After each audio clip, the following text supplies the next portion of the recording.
તો વાત કરીએ સુરતની, તો સુરત કીમ નદીના પૂરગ્રસ્ત ગામની મંત્રીની મુલાકાત કે જ્યાં પૂરગ્રસ્ત ગામની મુલાકાતે પહોંચ્યા છે મંત્રી મુકેશ પટેલ. ત્યારે વડોલી અને ઉમરાછી ગામ બન્યા હતા સંપર્ક વિહોણા કે જ્યાં કીમ નદીના પાણી ઉતરતા મુલાકાત લેવામાં આવી છે. ત્યારે સંપર્ક વિહોણા ઉમરાછી અને વડોલી ગામની મંત્રી દ્વારા મુલાકાત લેવામાં આવી છે. ત્યારે ઘરે ઘરે જઈ પરિસ્થિતિનો તાગ મેળવી સૂચના આપવામાં આવી છે.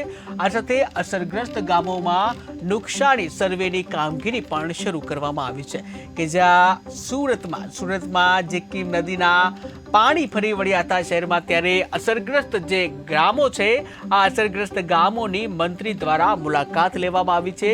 જ્યાં પૂરગ્રસ્ત ગામોની મુલાકાતે મંત્રી મુકેશ પટેલ પહોંચ્યા છે. ત્યારે વડોલી અને ઉમરાછી ગામ જે સંપર્ક વિહોણા બન્યા હતા, જ્યાં કીમ નદીના પાણી ઉતરતા મંત્રી દ્વારા હવે મુલાકાત લેવામાં આવી છે. સંપર્ક વિહોણા ઉમરાછી અને વડોલી ગામની મુલાકાતે મંત્રી ખુદ આવ્યા છે. ત્યારે ઘરે ઘરે જઈ પરિસ્થિતિનો તાગ મેળવી અને સૂચના આપી હતી. ત્યારે અસરગ્રસ્ત જે ગામો છે અસરગ્રસ્ત ગામોમાં નુકસાનીનો સર્વેની પણ કામગીરી શરૂ કરવામાં આવી છે. ત્યારે આ સાથે જ વધુ માહિતી માટે સંવાદદાતા કિરણસિંહ ગોહિલ જોડાઈ ગયા છે. જી કિરણસિંહ, વાત કરવામાં આવે કે સુરત કીમ નદીના પૂરગ્રસ્ત ગામની મંત્રી દ્વારા મુલાકાત લેવામાં આવી છે, શું છે વધુ વિગત? જી બિલકુલ, જે રીતે 48 કલાક છે ઓલપાડના જે કીમ નદી પસાર થાય છે, તો કીમ નદીના કિનારે આવેલા ગામડાઓમાં કીમ નદીના પાણી ઘૂસી ગયા હતા અને લોકો હેરાન પરેશાન થઈ ગયા હતા. જોકે ગાંધીનગરથી મંત્રી ગઈકાલે રાત્રે અલગ અલગ વિસ્તારોમાં પહોંચ્યા હતા, લોકોને મળ્યા હતા અને તેઓને આશ્વાસન આપ્યું હતું, મેડિકલથી લઈને તમામ રાહત સામગ્રી પહોંચાડવાની ખાતરી આપી હતી. જ્યારે બીજે દિવસે પણ સવારે તેઓ વડોલી, ઉમરાછી જેવા ગામોમાં પહોંચ્યા હતા અને આખી ટીમ લઈને પહોંચ્યા હતા. મેડિકલની ટીમ હોય, જમવાની વ્યવસ્થા કરવાની વાત હોય, તમામ ત્યાં સુવિધા કરવામાં આવી છે. જ્યાં સુધી એ વિસ્તારની અંદરથી જ્યાં સુધી પાણી ના ઉતરે ત્યાં સુધીની તમામ જવાબદારી મંત્રીશ્રી તેઓની ટીમને ઘરે પગે કામગીરી કરવા માટે સૂચના આપી હતી. અધિકારીઓને પણ કહ્યું હતું કે જ્યાં સુધી પાણી કીમ નદીના પાણી ના ઉતરે ત્યાં સુધીની કામગીરી કરવામાં આવે અને ખાસ કરીને આ વિસ્તારમાં પાણી ઉતર્યા બાદ જે રોગચાળો ના ફેલાય તેના માટે મેડિકલની ટીમ અને દવાના છંટકાવથી લઈને તમામ તૈયારીઓ પણ તેઓ સૂચના આપી હતી. જી કિરણસિંહ, વાત કરવામાં આવે કે પાણી ઓસર્યા અને ત્યારબાદ મંત્રી દ્વારા મુલાકાત લેવામાં આવી છે. ત્યારે ઘણી જગ્યાએ ઘણા મંત્રીઓ જે છે એ વરસતા વરસાદમાં પણ મુલાકાત લેતા હોય છે. ત્યારે હવે મંત્રી દ્વારા મુલાકાત લીધી છે. આ સાથે ખેડૂતોને લઈને કોઈ માંગ કરાઈ?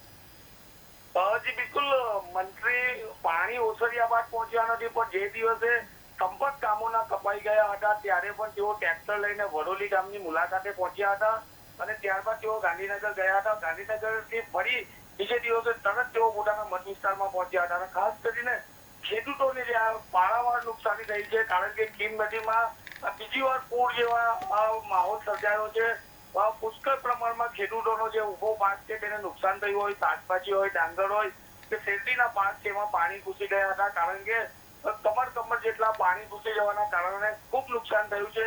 ખેડૂતોએ રાતા પાણી રોવાનો વારો આવ્યો છે. પરંતુ એક વાત ચોક્કસ છે, કીમ નદી જ્યારે પણ કીમ નદીમાં પૂર આવે છે ત્યારે સૌથી વધુ નુકસાન છે તો કીમ નદીના ગામડામાં, જે કીમ નદીના કિનારે જે ગામડાઓ આવેલા છે ત્યાં ભારે નુકસાન કરીને જતું હોય છે. ખેડૂતો તો જેવું ઉપરવાસમાં જ્યારે ભારે વરસાદ થતો હોય છે ત્યારે તેઓના જીવ પડેકે બંધાઈ જતા હોય છે. કારણ કે કીમ નદી જ્યારે પણ ગાંધી બનતી હોય છે ત્યારે કિનારે આવેલા ગામડાઓને તહેસ નહેસ કરી નાખતી હોય છે. હાલ જે ઓલપાડ અને માંગરોળ તાલુકાના ગામડાઓ છે તેમાં પાણી ઘૂસ્યા હતા અને ખૂબ નુકસાન થયું હતું. જોકે વહીવટી સ્થાનિક તંત્ર પણ સતત આરોગ્યને લઈને મેડિકલની ટીમ હોય, લોકોના ઘર સુધી જમવાની વ્યવસ્થાની હોય, તેમ કામગીરીમાં તેઓ કામે લાગ્યા હતા. પરંતુ એક વાત ચોક્કસ છે કે ખેડૂતોને ભારે નુકસાન આ વિસ્તારોમાં થયું છે. જી કિરણસિંહ, સમગ્ર માહિતી બદલ આભાર. તો સુરતમાં પૂરગ્રસ્ત વિસ્તારોની મુલાકાત લેવામાં આવી છે મંત્રી દ્વારા, જ્યાં મંત્રી મુકેશ પટેલ જે પૂરગ્રસ્ત ગામો છે ત્યાં પહોંચ્યા હતા મુલાકાતે. ત્યારે વડોલી અને ઉમરાછી ગામ જે સંપર્ક વિહોણા બન્યા હતા અને જ્યાં આ ગામોની મુલાકાત લેવામાં આવી છે. ત્યારે ઘરે ઘરે જઈ પરિસ્થિતિનો તાગ મેળવવામાં આવ્યો હતો. અસરગ્રસ્ત ગામોમાં નુકસાની સર્વેની કામગીરી પણ શરૂ. અઠવાડિયાથી ગુજરાતની અંદર અનેક જિલ્લાઓમાં ભારેથી અતિભારે વરસાદ જ્યારે વરસી રહ્યો હોય ત્યારે છેલ્લા 4 દિવસથી સુરત જિલ્લાના માંગરોળ, ઉમરપાડા આ તમામ વિસ્તારની અંદર જે રીતે વરસાદ વરસ્યો છે તો આ કીમ નદીની અંદરથી સમગ્ર જિલ્લાનું પાણી જતું હોય, કેમ કે સમુદ્ર નજીક જ આવેલો છે. તો પ્રથમ તો આ જે કીમ નદી જે 600 મીટર દૂર આવેલા જે 7 થી 8 ગામ છે, ગામમાં તુરંત પાણી ભરાઈ જાય છે. ગઈકાલે જ અમે કીમ અને કીમામલી વિસ્તારની અંદર ગયા હતા, ત્યાં પણ ખૂબ પાણી હતું. તમામ અમારા સરકારી તંત્ર એને પહેલેથી જે વ્યવસ્થિત સુરક્ષિત જગ્યાએ એ લોકોને શિફ્ટ કર્યા હતા.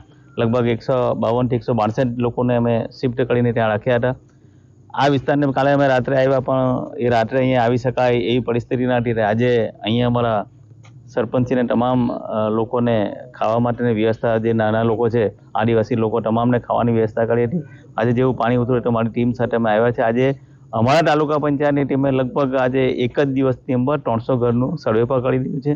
જ્યાં પણ નાની મોટી નુકસાની જે થતી હતી એ થઈ છે. એ નુકસાની પણ અમે નોંધી લીધી છે, તરત આપીશું. જે કંઈ જો અહીંયા જે કંઈ નાના મોટા પ્રોબ્લેમ છે એ પણ અમે સોલ્વ કરીશું. જેના મકાન બનાવવાના બાકી છે એ મકાન બી તાત્કાલિક અમે આ નવા આયોજનમાં લઈ લઈશું. અમારા ભૂપેન્દ્રભાઈ પટેલની સરકારની અંદર જે કંઈ લોકો નુકસાન થયું તમામ નુકસાન આપીશું. જ્યાં સુધી ખેતીની વાત કરો, ખેતીની અંદર પણ જે નુકસાન છે અત્યારે જોઈએ છે, ખેતીવાળા વિસ્તારમાં હજી પાણી ભર્યું છે અને ત્યાં કયા કયા પાકોને શું શું નુકસાન થયું છે એ પણ અમે ખેતી વિભાગને સૂચના આપીને એ પણ સર્વે કરાવીશું અને જે સરકારમાં નક્કી થશે એ પ્રમાણે એમને વળતર પણ મળશું.